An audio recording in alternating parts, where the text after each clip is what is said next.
నాకొక చిన్న డౌట్.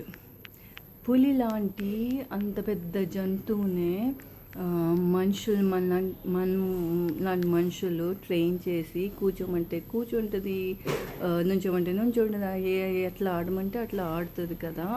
అది కింగ్ ఆఫ్ ద జంగల్ అంటాము. అట్లాంటి కింగ్నే మనము మనుషుల్ని ట్రైన్ చేసి అట్లా ఆడిచ్చే అంత కెపాసిటీ మనకు ఉన్నప్పుడు, పిల్లల్ని స్కూల్కి పంపించినప్పుడు బెస్ట్ స్కూల్స్ రివ్యూస్ అవన్నీ చూసుకొని బెస్ట్ స్కూల్స్కి పంపించి లక్షలు పెట్టి ఈ నాలెడ్జ్ బేస్ కానీ, ఎథిక్స్ బేస్ కానీ, మోరల్స్ బేస్ కానీ బెస్ట్ ఉంటాయి అన్నది పెట్టి రివ్యూస్ చూసి పంపిస్తాం కదా.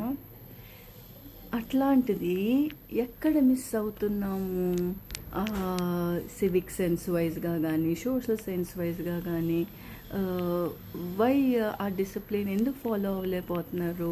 అంత మంచి స్కూల్స్కి వెళ్ళి మంచి టీచర్స్ని పెట్టి మంచి ట్రైనర్స్ని పెట్టి ఇట్స్ లైక్ ఎక్కడ పడితే అక్కడ ట్రాష్ పడేయటం, లైన్స్ ఫాలో అవ్వకపోవటం, పేషెన్స్ లేకపోవటం, ఈ మంచిగా మాట్లాడటం లేకపోవటం, ఇదంతా మనము ఎందుకు మిస్ అవుతున్నాం? అదేమనంటే ఇండియాని బ్లేమ్ చేస్తాము. ఇండియాలో సిస్టమ్ ఇట్లాగే ఉంటుంది, ఇది ఇండియాలో ఇట్లాగే ఉంటుంది. లేదంటే మాస్ పాపులేషన్ అంటారు, ఇంత మాస్ పాపులేషన్లో అట్లా కుదరదు అంటారు.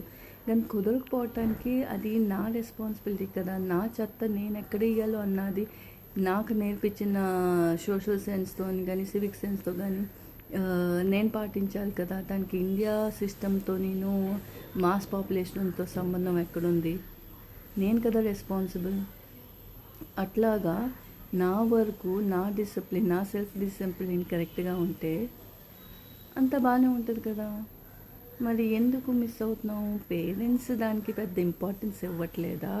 పేరెంట్స్ ఆ డైరెక్షన్ కరెక్ట్గా చేయట్లేదా? స్కూల్ వరకే వదిలేస్తున్నారా? ఆర్ ఇప్పుడు పేరెంట్స్కి కౌన్సిలింగ్ ఇవ్వాలా? అది ఎక్కడ మిస్ అవుతున్నాము?